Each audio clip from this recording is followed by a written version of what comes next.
এসেছেন 3টি সূরাতে। সেই আয়াতটি আমরা সবাই জানি, ওয়াল্লাযী আরসালা রাসূলাহু বিল হুদা ওয়া দীনিল হক লিইয়ুযহিরাহু আলাদ দীনি কুল্লিহি ওয়ালাউ কারিহাল মুশরিকুন, কথাও আছে ওয়ালাউ কারিহাল কাফিরুন। সূরা তাওবা, সূরা সাফ, সূরা ফাতহ। আল্লাহ তাআলা তার রাসূলকে প্রেরণ করার উদ্দেশ্য, লক্ষ্য উদ্দেশ্য কি? এই আয়াতটিতে আল্লাহ তাআলা বলেছেন, আমি সেই মহান সত্তা আল্লাহ রাব্বুল আলামিন যে তার রাসূলকে সত্য দিন কি ইসলাম, সত্য কিতাব কি আল কোরআন সহকারে পাঠিয়েছেন এই জন্য যে মানুষকে হেদায়াত, সঠিক পথে আনয়নের জন্য, সঠিক পথে পরিচালিত করার জন্য। তার হাবিবকে পাঠিয়েছেন, রাসূলুল্লাহ সাল্লাল্লাহু আলাইহি ওয়াসাল্লামকে পাঠিয়েছেন লিইয়ুযহিরাহু আলাদ দীনি কুল্লিহি, দুনিয়ার সমস্ত মতাদর্শ, মতবাদ, দল, রাজনীতির চাইতে একমাত্র লক্ষ্য উদ্দেশ্য হচ্ছে ইসলামকে বিজয়ী করা, কোরআনকে বিজয়ী করা। কোরআন বিজয়ী করতে আসলে অবশ্যই বাধা আসবে, কাফিরেরা, মুশরিকরা নারাজ হয়ে যাবে, অখুশি হয়ে যাবে, রাগান্বিত হয়ে যাবে।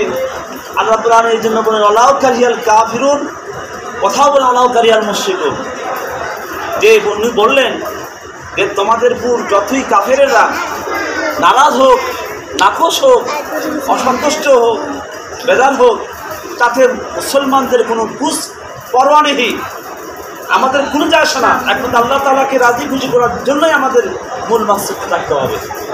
সম্মানিত উপস্থিতি, আল্লাহ রাসূল সাল্লাল্লাহু আলাইহি ওয়াসাল্লাম বিদায় হজের ভাষণে সলাত সাহাবী সামনে দাঁড়িয়ে একটি কথা বলেছিল, আমার সাহাবীরা, তোমরা যারা উপস্থিত রয়েছ, যারা অনুপস্থিত রয়েছে, তাদের কাছে আমার এই বাণীটুকু, এই হাদিসগুলো, এই কথাগুলো পৌঁছায় দিবে। তারা তুফিকুম আমরা ইনলাম তাজিল্লু মা তামাসসাকতুম বিহিমা কিতাবাল্লাহি ওয়া সুন্নাত রাসূলিহি। আল্লাহ রাসূল সাল্লাল্লাহু আলাইহি ওয়াসাল্লাম বলেছিলেন, আমি তোমাদের মাঝে দুটো জিনিস রেখে যাচ্ছি, একটা জিনিস হচ্ছে আল্লাহর কোরআন আর একটা হাদিস। এই দুটো জিনিস যদি তোমরা বাস্তবায়ন করতে পারো, আমল করতে পারো, পৃথিবী প্রতিষ্ঠা করতে পারো, পৃথিবীর এমন কোনো শক্তি নাই যে তোমাদের লাঞ্ছিত, অপমানিত, পরাজিত করতে পারে। আজকে যদি বাংলাদেশে কোরআনের শাসন পরিষদ থাকতো, তাহলে ওই মদিনা সনদের কথা বলে সংবিধান থেকে বিসমিল্লাহির রহমানির রহিম উঠাই দেওয়া সাহস পাইত না, ঠিক কিনা বলেন? আল্লাহর প্রতি পূর্ণ আস্থা, বিশ্বাস উঠাই দেওয়া সাহস পাইত না। এরা তলে তলে 2011 সালের ক্ষমতায় আসার পর নারী নীতি নামক একটা আইন করে মুসলমানদের যে নারীদের ইজ্জত, তামাদ্দুন, সংস্কৃতিকে, ঐতিহ্যকে তারা ধূলিসাৎ করে পায়তারা করেছিল। তারা ফতুয়া বিরোধী আইন তারা করেছিল। আমাদের দেশে আল্লাহর প্রতি পূর্ণ আস্থা ও বিশ্বাস থাকার কারণে বাংলার জামাত ইসলামকে তারা ব্যান করে দিয়েছিল, তারা আমাদের নিবন্ধনকে কেড়ে নিয়েছিল। গত আগস্টের 1 তারিখে বাংলাদেশ জামাত ইসলামীকে তারা নিষিদ্ধ ঘোষণা করেছিল, কিন্তু আল্লাহ তাআলার ঘোষণা ইউরিদুনা লিইউতফিউ নূরাল্লাহি বিআফওয়াহিহিম আল্লাহু মুতিম্মু ওয়ালাউ কারিহাল কাফিরুন। আল্লাহ তাআলা বলছেন, তোমরা যতই চেষ্টা করো না কেন, আমার নূরকে, আমার ধর্মকে, আমার ইসলামকে মগরে ফু দিয়ে তোমরা নিভাইতে পারবে না। জোরে সুবহানাল্লাহ। তোমরা যত ফু দিবা তত ইসলামের আলো জ্বলে উঠবে। যখন 1 তারিখে বাংলাদেশ জামাত ইসলামীর নিষিদ্ধ ঘোষণা করে দিল, আল্লামা সাইফুল হাদিস আল্লামা আজিজ হক রহমতুল্লাহের ছেলে সহ অন্যান্য ইসলামী দলের নেতারা যখন জামাত ইসলামের আমির ডক্টর শফিউর রহমান বসে বলল, এই যে আইন নিষিদ্ধ করে, এটা শুধুমাত্র জামাত ইসলামকে নয়, এই দেশ থেকে ইসলামী সমস্ত রাজনৈতিক দলকে নিষিদ্ধ করা একটা পায়, তারা আমরা এক হয়ে যাই। সুবহানাল্লাহ। সম্মানিত উপস্থিতি, আগামীকাল যাত্রাবাড়ি মাদ্রাসায় সকল ইসলামী দল নিয়ে একটা বৈঠকের আয়োজন করা হয়েছে। আপনারা যারা ফেসবুক চালান, ইউটিউব চালান এবং পত্রিকা দেখেন, এবং ইসলামী আন্দোলন চরমনায়, খেলাফত মজলিস সহ সমস্ত জামাত ইসলাম সহ সমস্ত ইসলামী দল একবার আসা হয়েছে। আমরা আল্লাহর কাছে দোয়া করি, আল্লাহ তাআলা এদের সমস্ত ইসলামী দলকে মতকে একমাত্র তৌফিক দান করুন। আল্লাহুম্মা আমিন। আল্লাহ তাআলা এই দুনিয়াতে কোরআন পাঠিয়েছেন শুধুমাত্র নামাজ বোঝা আর কোরআন তেলাওয়াত আর বাবা মারা গেল, মা মারা গেল খতম দেওয়ার জন্য নয়। আল্লাহ তাআলা কোরআনের মধ্যে ভাই বললেন মা ফাররাতনা বিহি, আরেকটা আয়াতে বলছেন যে তিবিয়ানান লিকুল্লি শাইইন তোমাদের জন্য এমন কোনো জিনিস প্রয়োজন নাই যেটা আমি কোরআনে আমি নাজিল করে দেবো। সুবহানাল্লাহ। কোরআনে আপনার চুরির আপনার রাষ্ট্রনীতি আছে, ইসলাম নীতি আছে, ওয়ারিসদের সম্পদ নীতি আছে, সকল নীতি আল্লাহ রাব্বুল আলামিন কোরআনে দিয়েছেন। ঠিক কিনা বলেন? সম্মানিত উপস্থিতি, আমরা এই কোরআনের আইন এই পার্লামেন্টে বাস্তবায়ন করতে চাই। আপনারা কি চান?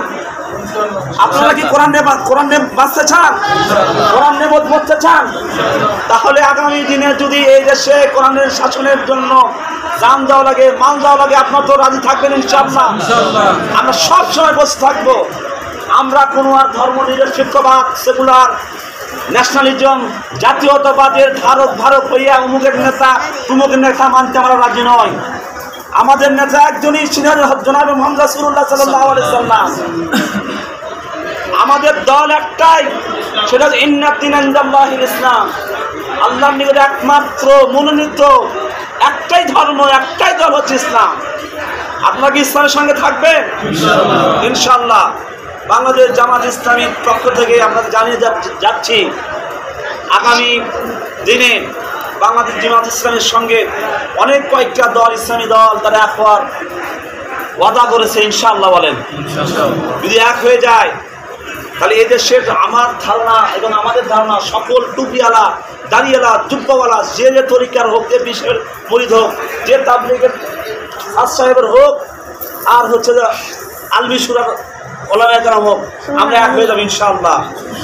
আমরা দাওয়াত দিচ্ছি যে আপনারা বাংলাদেশ জামাত ইসলাম 1941 সাল থেকে আজ অবধি প্রায় 84 বছর, 85 বছর ইসলামী আন্দোলন, আল্লাহর কোরআনের রাজ প্রতিষ্ঠা করার জন্য এই দেশে তারা রক্ত দিয়েছে।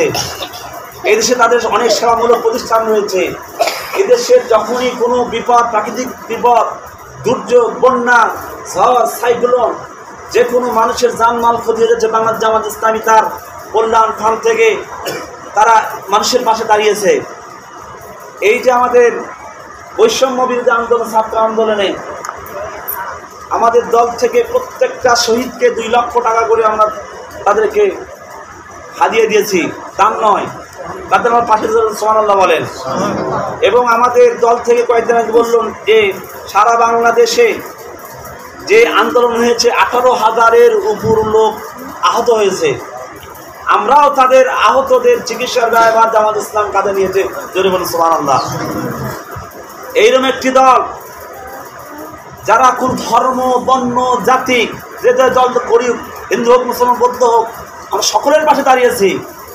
এবং এই যে আমাদের একটা বন্যায় চলে গেল, যে যে শেখ হাসিনা ভারতে গেলেন, ভারতের সরকার যারা নাস্তিক, মুশরিক, আল্লাহ রাসূল সাল্লাল্লাহু আলাইহি ওয়াসাল্লাম বলেছেন ইমাম মাহাদির আগে পূর্বে গাজওয়াতুল হিন্দ, হিন্দুস্তানের সঙ্গে মুসলমানের জিহাদ হবে, যুদ্ধ হবে। 6টা হাদিস গ্রন্থ থেকে আল্লাহ রাসূল সাল্লাল্লাহু আলাইহি ওয়াসাল্লাম বলেছেন সেই যুদ্ধে যারা অংশগ্রহণ করবে তারা বদর এবং উহুদ যুদ্ধের সাহাবীদের মর্যাদা লাভ করবে। সুবহানাল্লাহ। ভারতের বিরুদ্ধে এদেশের ওলামারা, জামাত ইসলামীর ওলামারা শুরু থেকে তারা সোচ্চার কণ্ঠ ছিলেন। তারা ভারত আমাদের শত্রু, ভারত ইসলামের শত্রু। দেখেন, ভারত সমস্ত বাদ খুলে দিয়ে আমাদের দেশটাকে একদম তলায় দিয়েছিল। কিন্তু ফেনী, নোয়াখালী সহ আরো অনেকগুলো জেলা তারা পানির মধ্যে ভাসতেছিল।